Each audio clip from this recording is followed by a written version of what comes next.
name is Diederick Sprangers. I'm the coordinator of ENSSER, and you've just heard the chair of ENSSER, of course. We'll now start with the program itself. Before the break, which will be around 4 o'clock, we'll have 3 ENSSER members summarizing our report: Erik Millstone, Irina Castro, and Ephraim Pörtner in turn. And then we'll have reactions from 2 members of the European Parliament, Michal Viezik and Manuela Ripa. And after that, 2 reactions from representatives of the 3 reactions of representatives of the European Commission from DG Agri, Agriculture, DG Environment, and DG Sante, Health and Food Safety. I'd like to start immediately with Erik Millstone, Emeritus Professor of Science Policy in the Science Policy Research Unit of the University of Sussex. Erik, please. Thank you very much indeed. And I think I should start as a native English speaker in thanking everyone that the meeting will be conducted in English.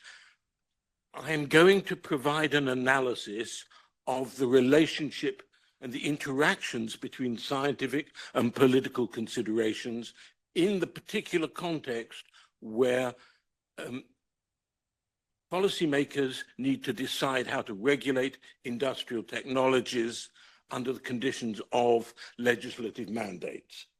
And in that context, I will argue that science and politics invariably interact, and the way they interact is not well understood and is often misrepresented, and I want to try to introduce some clarity in that. Thank you. Okay. I'm going to provide 3 graphic models to represent the evolution of understanding of the role of scientific advice in public policy making. The first of those 2 models, I will argue, are mistaken and misleading, but while widely accepted as the correct orthodoxy. The third model, I think it was factually much more accurate, but very rarely acknowledged or implemented. Okay. Scientific advisors to policymakers have a very different job from academic researchers. Academic research is a field where, as a question is answered, more questions arise. Scientific advisors to public policymakers are not supposed to open more questions, but to settle questions and close debates down so that questions are not asked. The purpose of the scientific advice is to anchor policy, which is supposed then to be accepted and not contested. Okay, this first model, the history I'm covering sort of starts from the 1960s. I could have gone earlier, but there isn't enough time. So it was in the 1960s that in the European communities there was, and in other industrialized countries, there was a substantial increase in governmental regulation of industrial technologies. And the narrative then was that policies based just on scientific facts. In these models, those of you who are less colorblind than me will notice that I use blue to convey the cool quality of science and a red color to convey the warmth or perhaps heat of politics. But the initial model was policies based on science. Scientists have the facts, they identify what problems there might be and how problems could be solved, and they then decide policy.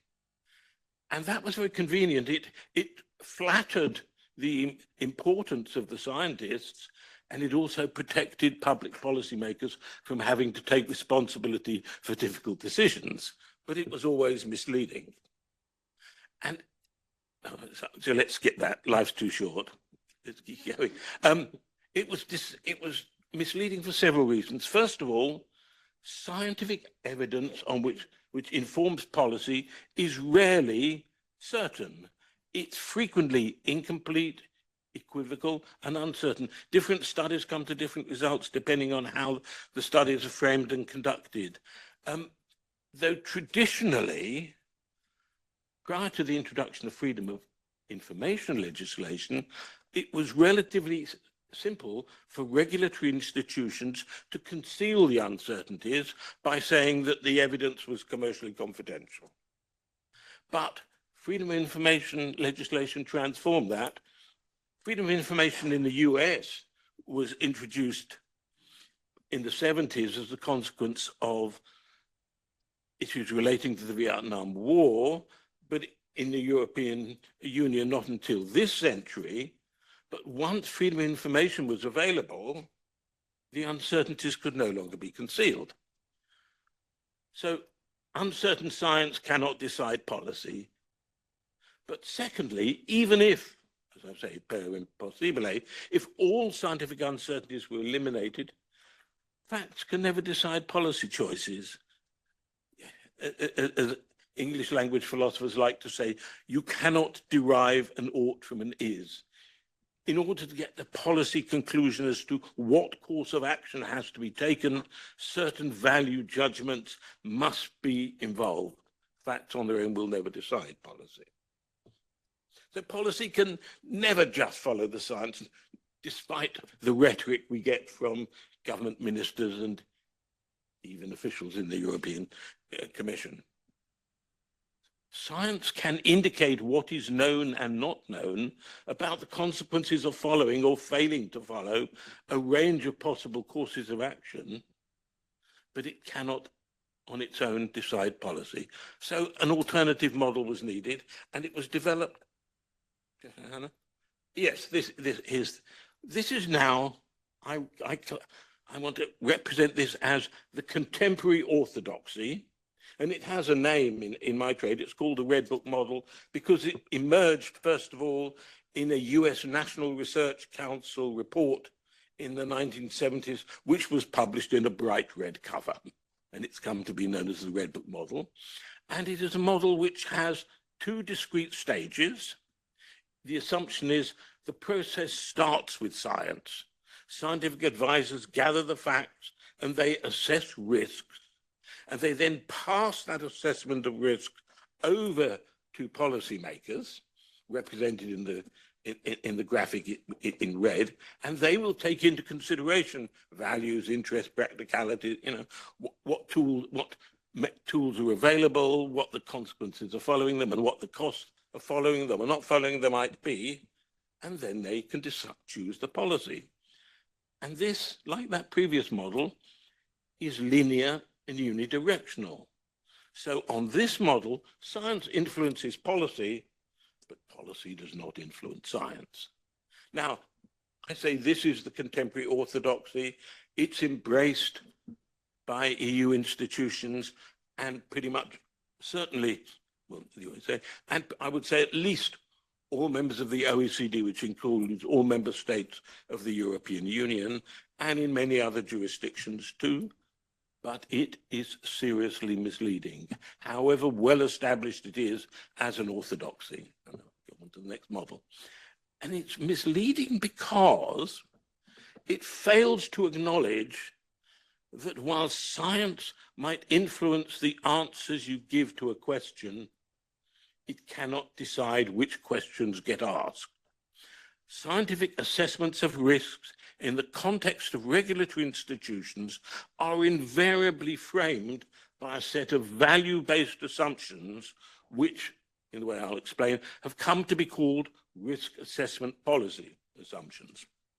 And part of my complaint and my critique of the orthodoxy is that these risk assessment policy assumptions are rarely explicitly acknowledged or justified. They're typically left implicit, unacknowledged, and portrayed the result as if they were purely scientific, when actually they're policy judgments. And this is part embodied in practice, where the decision over these policy judgments is left to scientists to make. So I maintain that there are at least 3 different types of risk assessment, value-based assumptions that influence scientific risk assessments that's advised to policymakers. First, I call them substantive, procedural, and interpretive. Substantive, firstly, what question is asked? What counts as a risk to assess? Now, you might think that's a purely scientific question. Let me try and persuade you that it's not. And I've put there two examples. Mobile phones. The official risk assessments of the potential effect of putting a mobile phone next to your head assesses thermal effects. And this is reasonable because, of course, mobile phones work with microwave energy. Few of us would put our heads in a microwave oven and turn the power on. So the question is, does the use of mobile phones substantially change the temperature of the head? And reassuringly, it turns out that the thermal effects are probably no greater than those of putting a hat on or taking a hat off, which is reasonably reassuring. But the assessment does not extend to electromagnetic effects.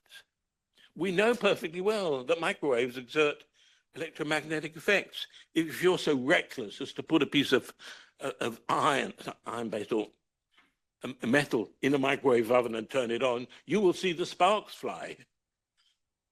But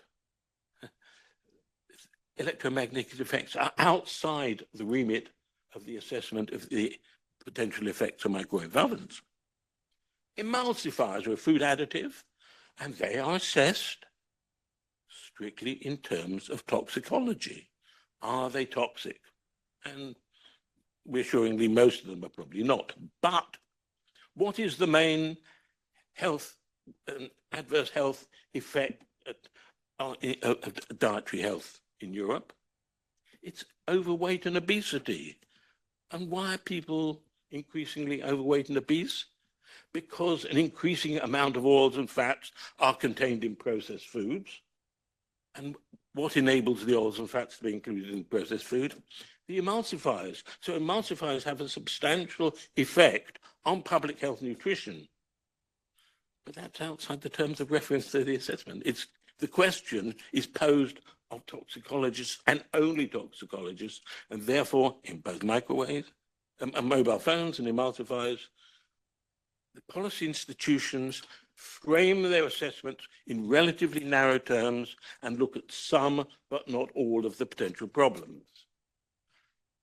Let me give you a third example. I'll keep it short. Pesticides. When pesticides are sold and used, they're invariably sold and used in complex mixtures. But EU assessments of pesticides solely focus on the so-called active ingredient.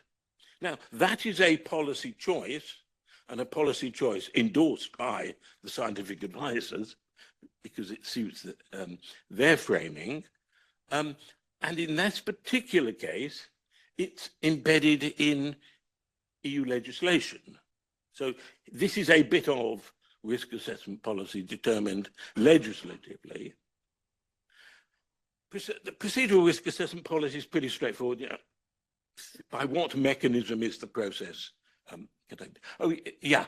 So in substantive thing, there's also what kind of evidence gets included. So do you only look at for toxicology, do you only look at the results of tests on mice and rats, or do you also include adverse effect reports from individual consumers? The third set is a very important one, the interpretive assumptions. How do you interpret the evidence, and in particular, how much of which kind of evidence is deemed variously necessary or sufficient to support a recommendation to permit, restrict, or forbid? That's not a scientific judgment, that's a value judgment. That's a value judgment. And these value judgments invariably frame risk assessments. Oh yes, here's my model. So I maintain that this is what's really going on. So yes, there are risk assessments, and they are at the center of a process, but they are, as it were, sandwiched in between an upstream set of assumptions, framing assumptions, which we call risk assessment policy, and inform risk management policy decisions. And while this model, like the previous one, is linear, it's not unidirectional. It's acknowledging that there are mutual interactions between science and politics. So it's no longer the case that science influences the politics, but politics does not influence the science. And I maintain, if you'll forgive me putting it this way, after decades of research, that this is what is really going on, but it's misrepresented in terms of the previous model. So the left-hand set of assumptions and activities are rendered effectively invisible. Yeah, okay. Back in 2007, at a meeting of the Codex Alimentarius Commission, which is an advisory body setting baseline food safety standards across all UN member states. Can I go? Yes. Agreed the following: risk assessment policy should be established by risk managers in advance of risk assessment and in consultation with risk assessors. So there's two-way interactions and other interested parties. I maintain that certainly the European Commission, the European Union is itself a jurisdiction belonging to Codex, but the European Commission and all EU member states all committed themselves to doing this, and none of them are doing it. It is what in English is known as a dead letter. If institutions were operationalizing this and doing it openly and explicitly, then we could have a situation in which science-based regulatory policymaking could achieve and reconcile both scientific and democratic legitimacy. But at the moment, the institutional processes achieve neither. In particular, sorry, let's go. Oh yeah, they're failing to do it. In practice, most risk assessment policy judgments are being decided not by policymakers, and they're not in a democratically accountable way, but they're being decided by scientific advisors. And scientists, as I say, they have both conflicts of interest, but when it comes to making policy judgments, they have neither the competence nor the legitimacy. And next one, please. Oh, yeah.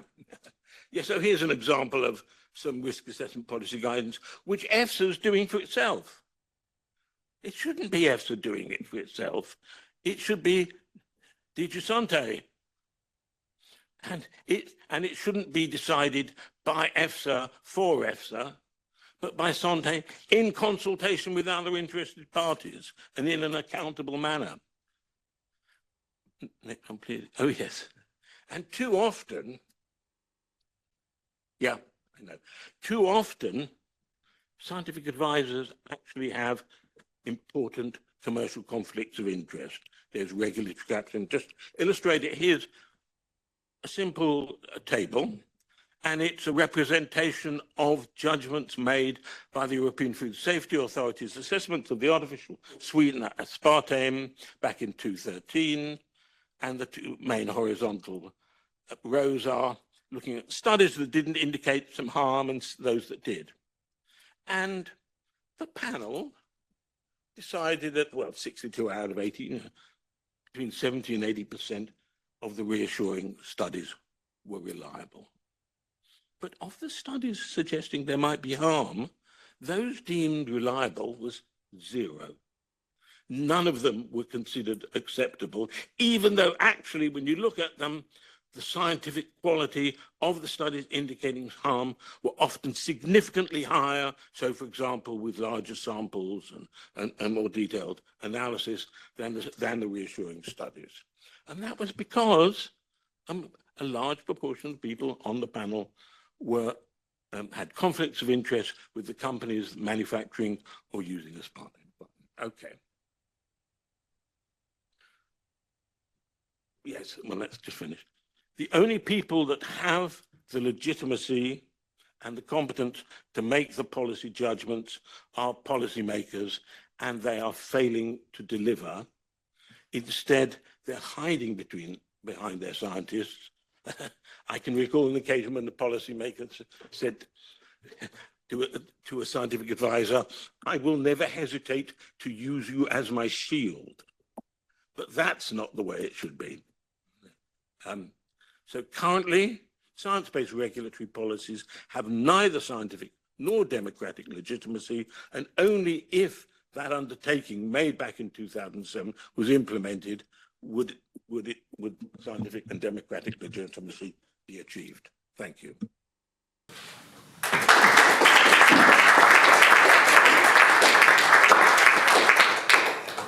Thank you so much, Erik. I allowed Erik to take a few more minutes than he should have, because this is so fundamental to our understanding of all this. Please try and get acquainted with that concept of risk assessment policy and the assumptions in it, because it is crucial to the whole interaction between science and politics. The next speaker is Irina Castro from the Center for Social Studies of the University of Coimbra in Portugal for another portion of our report. Irina, please. Thank you, Diederick. Dear participants, esteemed colleagues, members of the Parliament, good afternoon. I will begin with a case that in many ways illustrates a wider system that has for a long time been considered controversial. One in which science shaped by private industrial interest, not by common good, but by the logics of neoliberal market economy, enters political and regulatory debates in ways that raise serious public concerns. In April 2000, a review article on Roundup, the glyphosate-based herbicide developed and sold at the time by Monsanto, was published in Regulatory Toxicology and Pharmacology, a peer-reviewed journal owned by Elsevier. This was not a marginal publication. It appeared in a recognized journal dedicated to supporting regulatory decision-making, specializing in risk assessment and policy-relevant toxicology. The article circulated a comprehensive assessment of human health risks, and it became highly cited and deeply embedded in scientific and regulatory discussions, including the European assessment documents that fed into the 2017 reauthorization of glyphosate. 25 years later, so last year, and after 8 years after the Monsanto papers, the review, which concluded that Roundup does not pose any kind of health risk to humans, was retracted. The retraction notice identified several serious problems that undermine both the article's academic integrity and its scientific conclusions. The handling co-editor-in-chief later specified that this included unacknowledged Monsanto involvement in drafting the paper, undisclosed payments to the authors, and omissions that affected the objectivity of the review and its scientific conclusions. More importantly, the warning signs that were raised during this time had long before been there. Many independent scientists had already challenged the dominant safety narrative around glyphosate and Roundup. They criticized the weakness of regulatory assessments and the dependency on the industry-produced evidence. And they warned that peer-reviewed studies pointing to harm were being marginalized and called for a genuinely independent assessment. In doing so, many of these scientists faced significant suppression, including efforts to discredit their work and their character. I will get back to this. Now, this is not just a simple story about a paper that got retracted. Science does correct itself, but this is not an ordinary example of scientific self-correction. It is a case in which a highly influential article, later shown to be compromised by serious concerns about authorship and corporate involvement, continued to circulate for decades as authoritative evidence in scientific and regulatory debate without any consequences.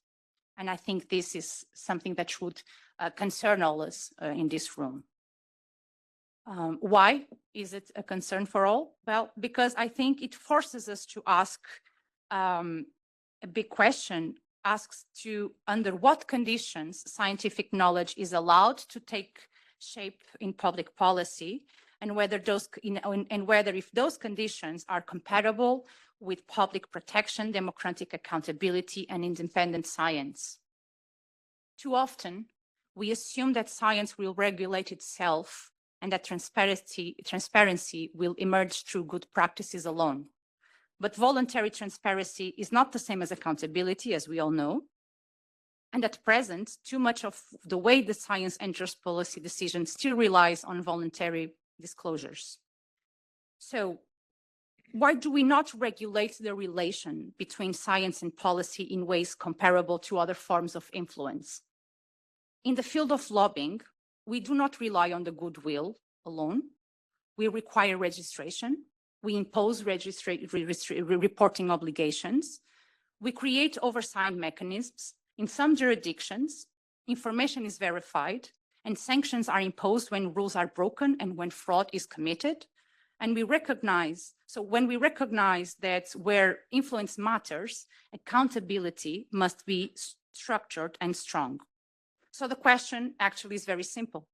If we accept mandatory, reviewable, and sanctionable accountability in lobbying, why would we accept weaker standards where scientific claims are used to justify decisions affecting public health and the environment? Why is accountability still missing in this place? And why are cases like the one I started with still persist, continued to circulate without any kind of meaningful consequences? When scientific claims enter regulatory processes, the conditions under which those claims were produced must be made fully visible. Who funded the work? Who contributed to its design and writing? What role sponsors played? What assumptions guided the assessment? What interactions took place between decision makers and interested parties? And crucially, what independent scrutiny was applied? It is true that at the European level, there are some mechanisms for transparency, conflict of interest, anti-fraud, and maladministration. But there is still no strong accountability system that examines whether a regulatory decision has relied on compromised science and then triggers a form of correction review and actually enforces consequences upon such fraud. Moreover, when evidence is shaped, framed, or influenced in ways that are not transparent, those who question these assumptions, they become essential. And I'm talking about the dissident sciences and the critical independent scientists. Critical science, dissent science, independent science is not a problem in science. Actually, it is a condition for its integrity. Yet, in those fields where science is mostly closely connected to policy and powerful economic interests, dissenting science has often been attacked and suppressed.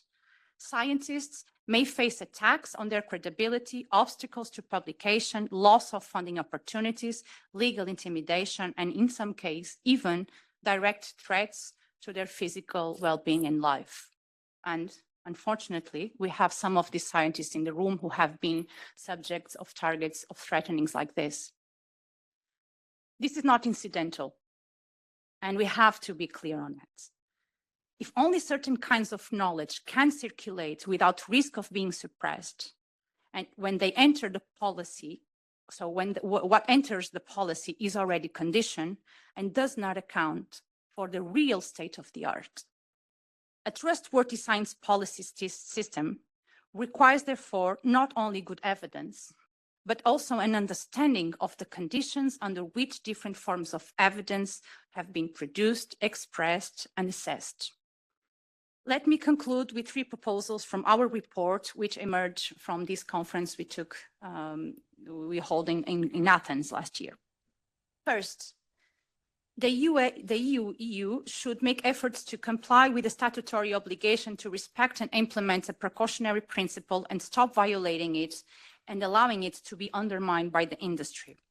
The precautionary principle is crucial for protecting all the vulnerable people who cannot protect themselves. The precautionary principle matters here because the problem is not only uncertainty about the harm, but uncertainty about the conditions under which safety has been claimed. And when independent warnings are attacked, when influential evidence is later shown to be compromised, and when correction comes only after years of exposure and delay, precaution is not excessive. It's the minimum duty of public protection. Second, establish accountability mechanisms. We need accountability mechanisms to all participants in the science policy relationship. And this matters because the problem here was not just one simple paper was retracted, but because it shows that there's a deeper problem that has been circulated for years as if part of a body of authoritative evidence, while serious concerns about its integrity remain institutionally survivable. Transparency that depends on voluntary disclosure is not enough. Otherwise, influence will keep passing as expertise, and delayed corrections will come too late if they come at all. Third, we need to ensure the protection of independent scientists, including those who express dissenting views, through safeguards against intimidation, abuse legal actions, and institutional retaliation. At the UN level, we have some relevant protections, but these measures remain fragmented.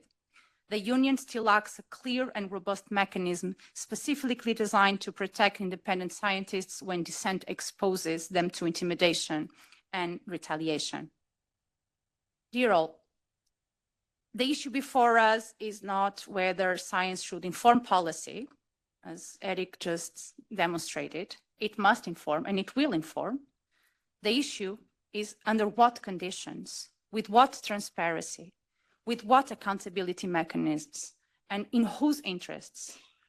The case I started with shows that when conditions are weak, influence can remain hidden, authority can be misplaced, and correction can come too late if it comes at all.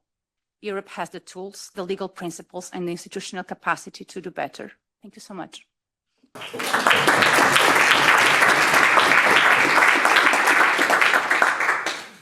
Thank you so much, Irina. And if you would take one concept home from this talk, it should be the concept of precautionary principle. I think it's very close to our heart, and it's so important, and it's so neglected in the European Union. ENSSER actually held a whole conference about the precautionary principle 8 years ago in Bielefeld in Germany. You may have noticed that we're summarizing the report in 3 bits: the past, the present, and the future. Erik Millstone talked about the historic roots of the science policy relationship. Irina just gave a current example and the state of affairs right now. And Ephraim Pörtner, the next speaker, will say something about the future, a possible future course of the science policy relationship. And we're hopeful he's sketching a positive future. Ephraim Pörtner of Critical Scientists Switzerland, and he is affiliated researcher in political geography at the University of Zurich in Switzerland. Ephraim, please. My 7-year-old daughter asked me why I'm going to Brussels. It's a good question. I tried to explain her, I'm going to meet very important people. That's you all. And I'm trying to share some thoughts with them about the role of science and technology. Was she satisfied with my answer? Of course not. So I tried to be a bit more specific and try to specify, try to put it simply still. You see, in science, a lot of research is done into new technologies and rather little into the possible side effects they might have. Politicians and authorities should protect us from these side effects, but they often don't. She was dismayed. Why not? And I'm not entirely sure myself. And I really don't know, maybe you can help me afterwards. Because they're afraid, I tried. Afraid of side effects, she asked. No, afraid for the economy. I was trying to figure it out. Who's the economy, she asked me. Ooh, it's getting more difficult and difficult. You say, us, I said, so they're afraid for us. And I spare you the rest here. It didn't get any easier. She can be very persistent in her questioning, and so should we be. But children aren't just curious. They're also very attentive listeners. I recently read the story of Momo by Michael Ende to my older son. In English, I think it's called The Grey Gentleman or something like that. I don't know whether you know it. The Grey Gentlemen are thieves of time and attention. It is a parable on the worldview of capitalist modernity, and the grey men are those who seduce everyone in a town into wasting no more time on unimportant things. Saving time and increasing efficiency becomes the maxim for everything. The grey gentlemen are nothing but smoke and mirrors.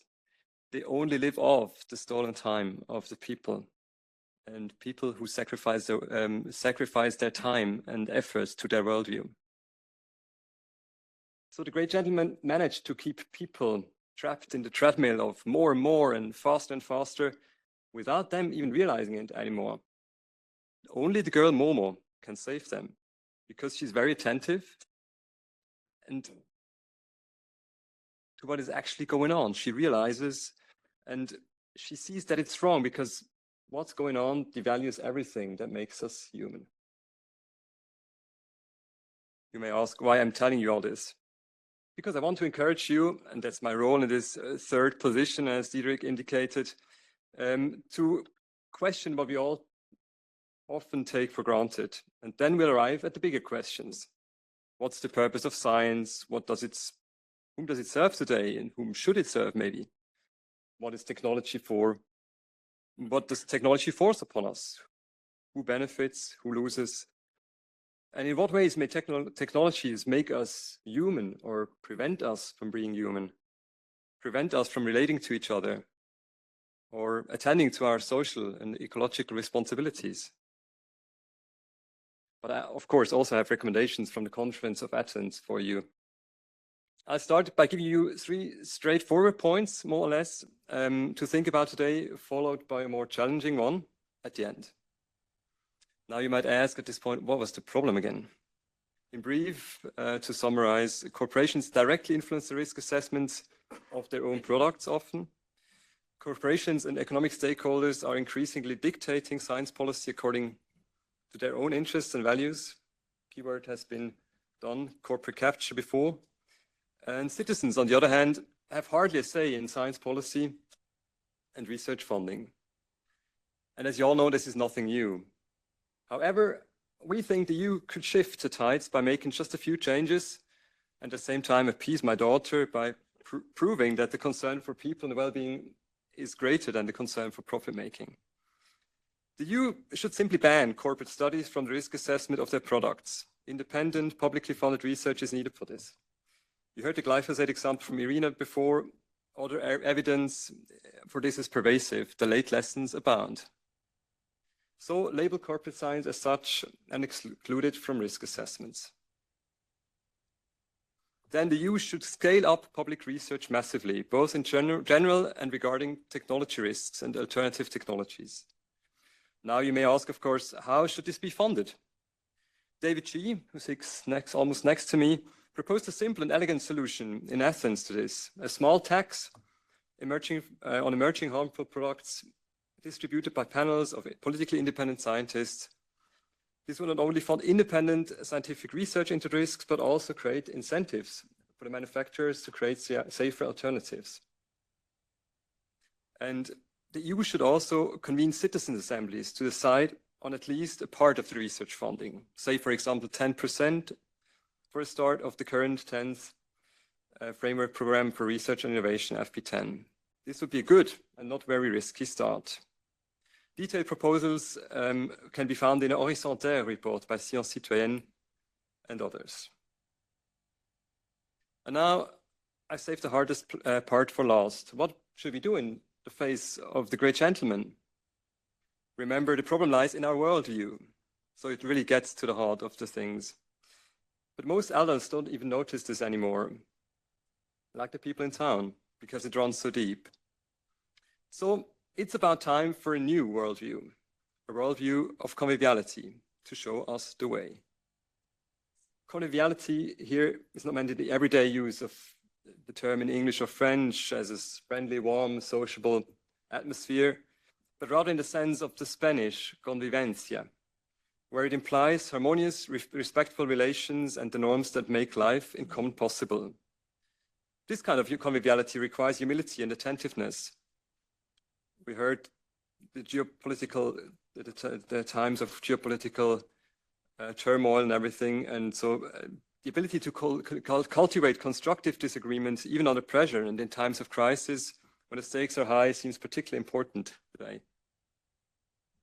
Our late colleague and friend, human ecologist Ulrich Löning, emphasized another key meaning of conviviality, convivo, from the Latin living with.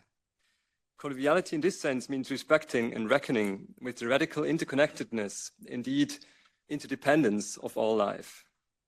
For science, the worldview of conviviality means then, above all, a deep commitment to mutual responsibility towards one another, future generations, and the Earth.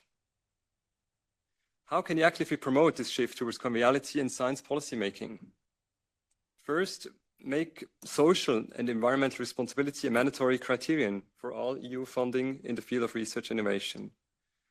Be creative and draw inspiration. History, ethnography, and contributions from indigenous scholars are full of examples. Second, the EU should give priority to public good-oriented research over business-driven research. Science should serve the people in the first place, not the economy. Long-term values take precedence over short-term exploitation. Third, the EU should consistently direct funding towards solutions that regenerate ecosystems rather than destroying them, strengthen social cohesion and mutual understanding, and enable democratic and ecological participation. In doing so, you'll take the wind out of the great gentleman's sails. This brings us full circle, again, to my daughter's question. Let us put people and their basic needs at the center of our worldview and of science. Let us care for people in all their diversity, and let us put the values that define our shared humanity back at the heart of everything we do. If science is to help secure Europe's future, and I think it can, it must serve life and not first and foremost the economy. Thank you.